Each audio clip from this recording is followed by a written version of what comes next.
La première partie de la lettre Romains 8, 31-39, comme vous le savez, traite de cette douloureuse nécessité, de ce besoin un peu agréable qui consiste à exposer le péché. Paul le fait minutieusement, il décrit le monde des gentils et il donne sans aucune exagération une image terrible mais précise du péché. Dans la Bible, il n'y a pas d'autre passage où le péché dans son atrocité soit aussi bien décrit que dans la première partie de cette lettre. C'est une terrible image du péché de l'humanité à l'état naturel. Il entreprend de faire cet exposé en partant du monde des gentils pour parvenir au monde juif, le monde d'Israël. Quoique élu, choisi, appelé, séparé, malgré l'abondance du dépôt divin, de la vérité et des révélations dont il fut comblé, Israël devait recevoir la loi.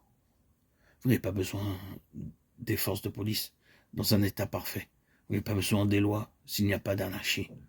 Paul déclare que le fait que Dieu ait donné la loi, c'est seulement une autre manière de démontrer que dans le domaine du péché, les Juifs n'étaient pas meilleurs que les autres peuples.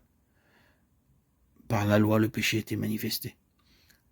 J'ai parlé des forces de police, car la seule présence d'un policier démontre qu'il y a le mal dans ce monde, et que l'existence de la loi prouve qu'il y a du désordre. Ainsi donc, Israël n'était pas un peuple meilleur que les autres peuples.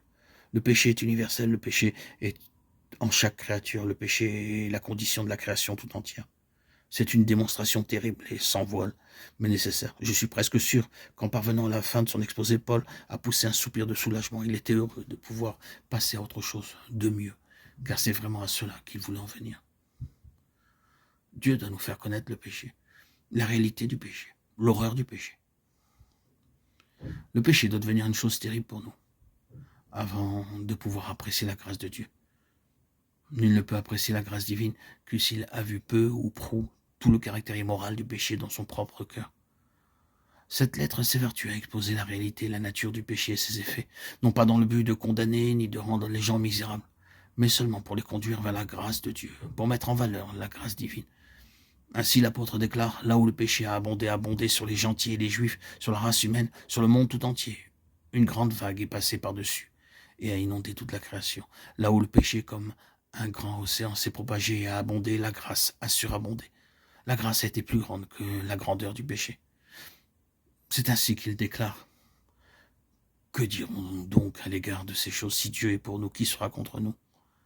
C'est une merveilleuse chose, et comme vous pouvez le voir, l'apôtre parle beaucoup de son histoire, de sa propre expérience, quand il parle de ces choses qui sont une menace réelle contre l'espérance et les perspectives de vie. Des choses très réelles et terribles sont dites ici. Sera-ce la tribulation? Paul connaissait quelque chose de la tribulation. La tribulation, dans son expérience, était une chose bien réelle, ou l'angoisse.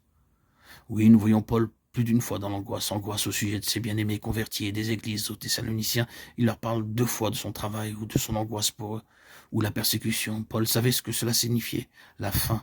Il nous dit qu'il a eu faim, la nudité, oui, la nudité ou le péril ou l'épée, comme si cela n'était pas assez. Mort, vie, ange, domination, chose présente, chose à venir, puissance, hauteur, profondeur. Et il termine, ne voulant pas continuer cette énumération par ni aucune autre créature, ce qui comprend tout le reste. Je suis persuadé que rien de tout cela ne pourra nous séparer de l'amour de Dieu qui est en Jésus-Christ. C'est la grâce. C'est merveilleux. Quel splendide message. Le péché n'aura pas la possibilité de nous séparer de l'amour de Dieu. Est-ce que vous croyez cela? Le péché ne vous séparera pas de l'amour de Dieu. Il ne peut pas nous séparer de l'amour de Dieu.